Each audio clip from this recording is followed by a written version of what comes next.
Bismillahirrahmanirrahim. Assalamualaikum warahmatullahi wabarakatuh. Pada kesempatan kali ini saya akan membahas sejarah mengenai pendiri Daulah Utsmaniyah, yaitu Osman Ghozi, yang merupakan putra daripada Ertugrul Ghozi. Langsung saja kita akan masuk ke dalam pembahasannya. Sejak awal abad ke-12 ada 8 wilayah berdaulat yang muncul dari perpecahan Seljuk.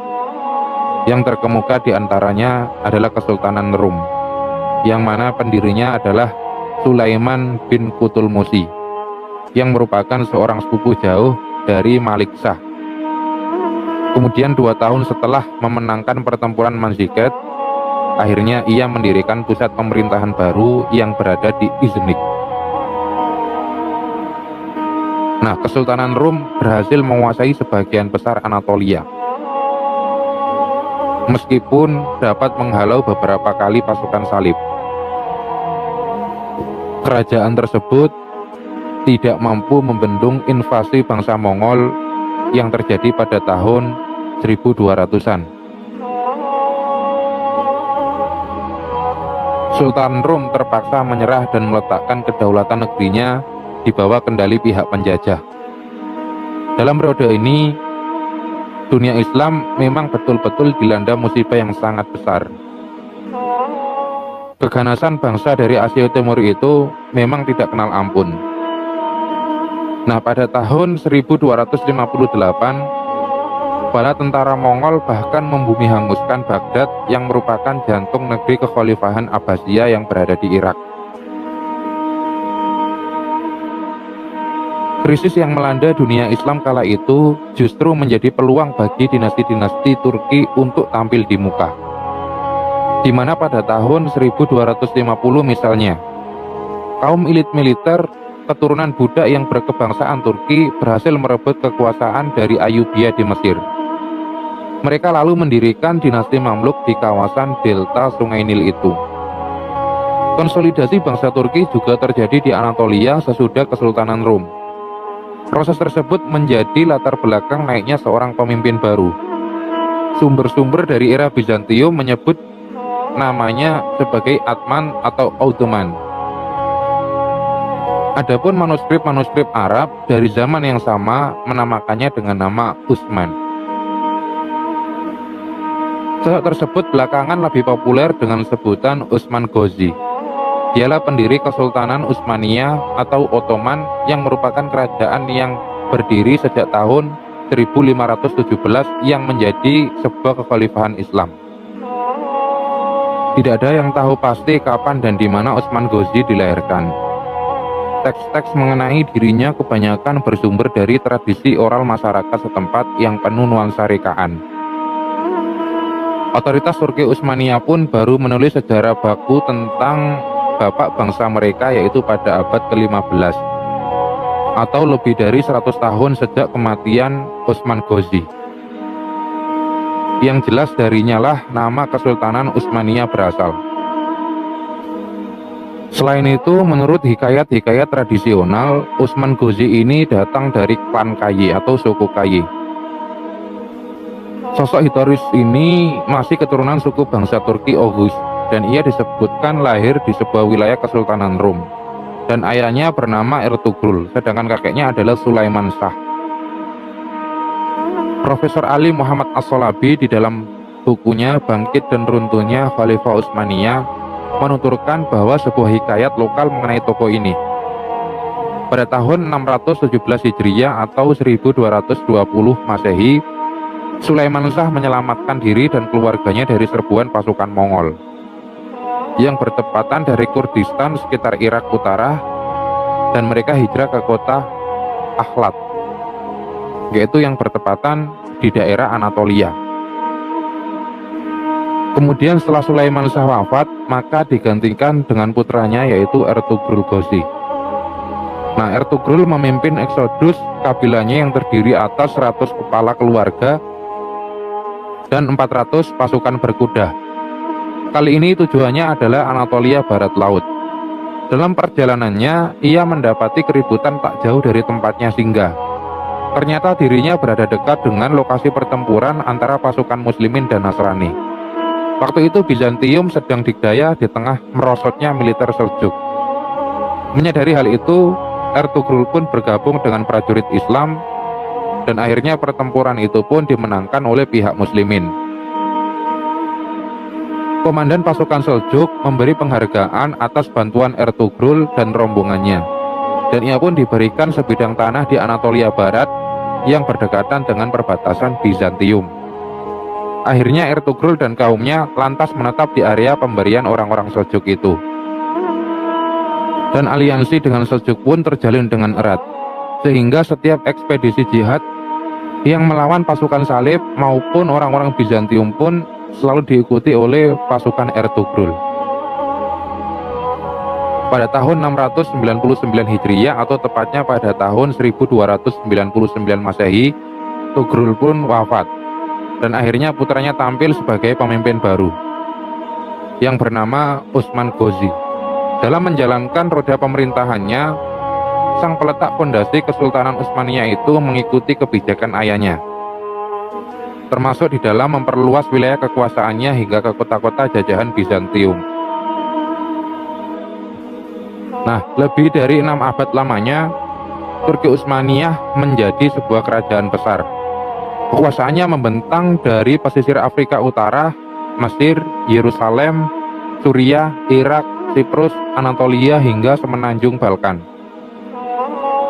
Sejak mengalahkan dinasti Mamluk pada tahun 1517, kerajaan tersebut berhak menyandang titel kekhalifahan karena menguasai Mekah dan Madinah.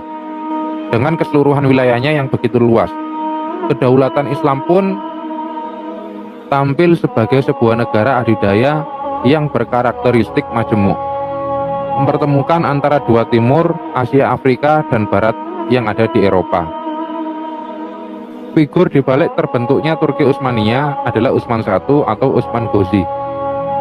Berbagai manuskrip Arab seperti yang ditulis Syihab al-Umari dan Ibnu Khaldun memakai ejaan Utsman, alih-alih Utsman untuk merujuk pada namanya. Hal itu menunjukkan nama aslinya bukanlah berasal dari bahasa Arab, melainkan berasal dari bahasa Turki.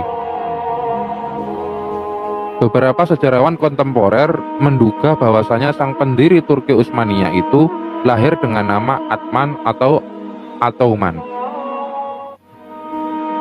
Pada akhir abad ke-13, Anatolia atau wilayah Republik Turki modern diwarnai berbagai letupan konflik antara negeri Turki dan Muslim pecahan Kesultanan Seljuk. Kerajaan besar tersebut runtuh pada 1200-an dan terbagi-bagi ke dalam banyak wilayah independen setelah tak mampu mengatasi serbuan bangsa Mongol. Alih-alih larut dalam perebutan kekuasaan dengan sesama bangsa Turki, Utsman Ghozi cenderung berfokus pada misi-misi militer untuk menghalau pasukan Kristen, dan dalam waktu beberapa tahun, Soghut masyhur baik di kalangan musuh maupun suku-suku Turki sebagai negara yang tangguh. Dan Utsman menerapkan strategi perluasan wilayah untuk memukul mundur kekuatan Bizantium. Dan reputasinya semakin bersinar sejak berhasil merebut Phrygia, yang merupakan daerah yang dekat dengan kota Eskişehir, di mana ketika itu kekuasaannya berada di tangan kerajaan Kristen. Kemudian selanjutnya pasukan Utsman dapat membebaskan daratan yang subur yang berada di Bithynia.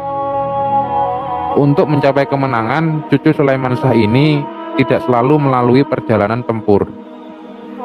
Ada kalanya ia mengadakan perjanjian damai dengan kelompok-kelompok ningrat lokal Bizantium untuk saling bekerja sama serta hidup berdampingan dan setara.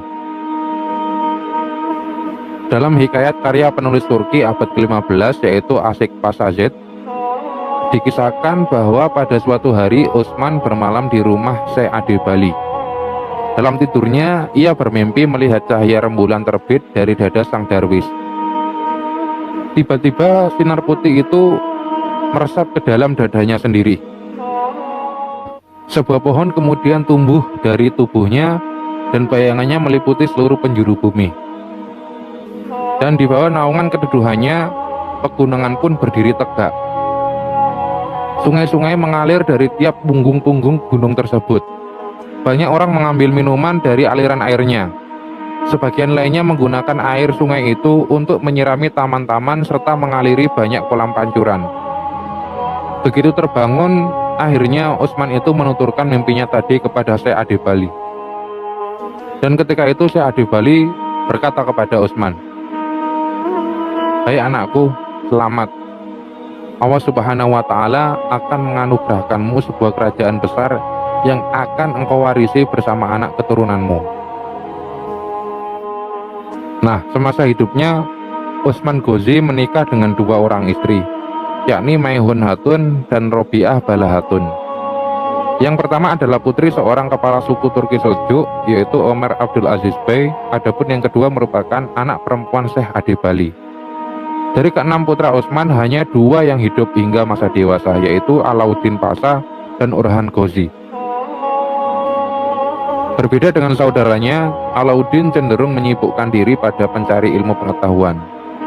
Alih-alih ikut berlaga di medan perang, anak Rabi'ah Bala Hatun itu memiliki pribadi yang tenang, bijaksana, dan agak pasif bila berbicara tentang strategi perang. Sementara itu, Orhan seakan-akan mewarisi bakat militer ayahnya. Buah hati Maihun Hatun itu akhirnya dilantik sebagai pemimpin baru pasca wafatnya Utsman Ghozi pada tahun 1324. Jenazah sang pendiri dinasti Utsmaniyah itu dimakamkan di Bursa. Pelantikan Orhan Ghozi mengawali tradisi pedang Utsman hingga ratusan tahun berikutnya. Pedang tersebut merupakan pemberian mertua Utsman Ghozi sekaligus guru spiritualnya, yaitu Syekh Adebali. Senjata itu menyimbolkan amanah kekuasaan dari Allah Subhanahu wa Ta'ala atas diri sang sultan beserta anak cucu dan keturunannya kelak, hingga Turki menjadi sebuah kekhalifahan pada abad ke-16. Tradisi tersebut terus dijalankan setiap upacara pengangkatan seorang sultan baru. Begitu diangkat menjadi sultan, Orhan meminta saudaranya yaitu Alauddin untuk menjabat sebagai Perdana Menteri, dan keduanya lantas menahkodai warga Utsmaniyah untuk terus mengonsolidasi dan menyatukan seluruh suku-suku Turki di Anatolia.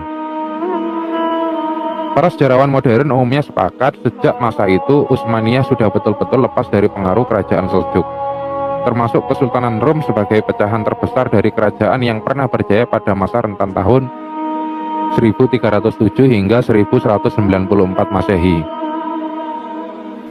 Pada masa 1345, era kepemimpinan Orhan mencapai kegemilangannya. Turki Utsmaniyah menguasai nyaris seluruh pesisir Laut Marmara, yang mana pengecualiannya hanya pada Konstantinopel dan sekitarnya. Hal itu tentunya membuat para petinggi Bizantium semakin was-was, apalagi sebelumnya pada 1331 Nisaya jatuh ke tangan bangsa Muslim tersebut. Berturut-turut, sang penerus Utsman Ghozi itu juga berhasil memperluas wilayah kekuasaannya hingga semenanjung Gallipoli, dan kemudian juga membentang hingga Balikasir, Bergama, Bolu, dan Ankara. Nah, antara tahun 1341 dan 1347, Bizantium dilanda kekacauan luar biasa akibat perang saudara. Dan menjelang akhir konflik internal itu, Jenderal John IV naik tahta sebagai kaisar baru. Nah, untuk mengamankan wilayahnya dari disintegritasi, Raja Kristen itu pun menjalin hubungan diplomatik dengan Utsmaniyah. Bahkan ia mengawinkan seorang putrinya yaitu Theodora dengan Orhan Ghozi pada tahun 1346. Nah, melemahnya Imperium Kristen itu lebih disebabkan gejolak dalam negerinya, alih-alih gempuran dari luar. Nah, Utsmaniyah memanfaatkan momentum tersebut demi meneguhkan kekuasaannya di daratan Eropa. Inilah langkah awal sebelum akhirnya jantung kekuasaan Bizantium yaitu Konstantinopel jatuh ke tangan umat Islam pada 29 Mei 1453. Sebagaimana telah dinubuatkan Nabi Muhammad SAW dalam sebuah hadis beliau yang sangat masyhur. Nah, saat usianya sudah beranjak tua, Orhan lebih sering menghabiskan waktu dengan beribadah di istananya yang berada di Bursa. Setelah lebih dari 35 tahun berkuasa, ia akhirnya wafat pada 21 Mei 1361. dan anak keduanya yaitu Murad kemudian naik tahta sebagai penerus kepemimpinannya. Demikian sejarah singkat yang dapat saya sampaikan, semoga bermanfaat.